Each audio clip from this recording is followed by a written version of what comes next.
নমস্কার বন্ধুরা, রান্নার রচনাতে আপনাদের সবাইকে স্বাগত। আজকের রেসিপি আমের পায়েস। চলুন রেসিপিটা শুরু করা যাক। কড়াটা খুব ভালোভাবে গরম করে নিয়েছি। এইবার 2 চামচ ঘি দিয়ে দিলাম।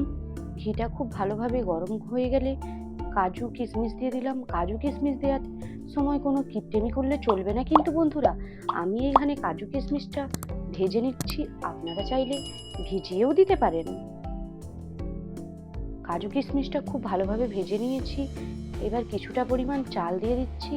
আমি এখানে গন্ধমালতি চাল ইউজ করেছি, আপনাদের ওখানে যেটা অ্যাভেলেবেল সেটাই দিতে পারেন।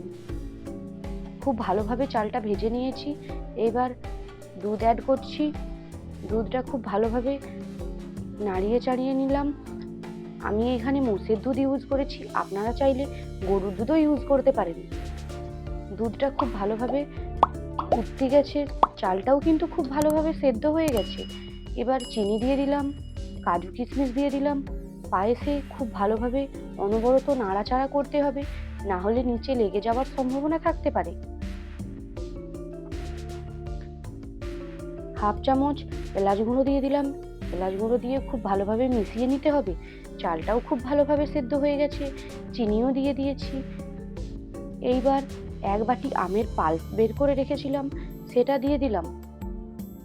অবশ্যই কিন্তু চাল সেদ্ধ হওয়া আর চিনি দেওয়ার পরেই আমের পাল্পটা দিতে হবে, না হলে কিন্তু পায়েসে ছানা কেটে যাওয়ার সম্ভাবনা থাকতে পারে। আমটা খুব ভালোভাবে মিশিয়ে নিয়েছি, কালারটাও খুব সুন্দর এসেছে। আর আমার আমের পায়েস রেডি। একটা বাটিতে আমের পায়েস সার্ভ করে নেব। দেখুন বন্ধুরা, কালারটা কি সুন্দর এসেছে না, দেখেই জিভে জল চলে আসছে। আমন্ড পেস্তা কেশর দিয়ে গার্নিশিং করে নিলাম। আমার কিন্তু এই রেসিপিটা আমার মায়ের কাছ থেকে শেখা। এই রেসিপিটা ভালো লেগে থাকে লাইক, কমেন্ট, শেয়ার, সাবস্ক্রাইব করতে ভুলবেন না। আবার দেখা হবে নতুন কোনো রেসিপি নিয়ে। ধন্যবাদ।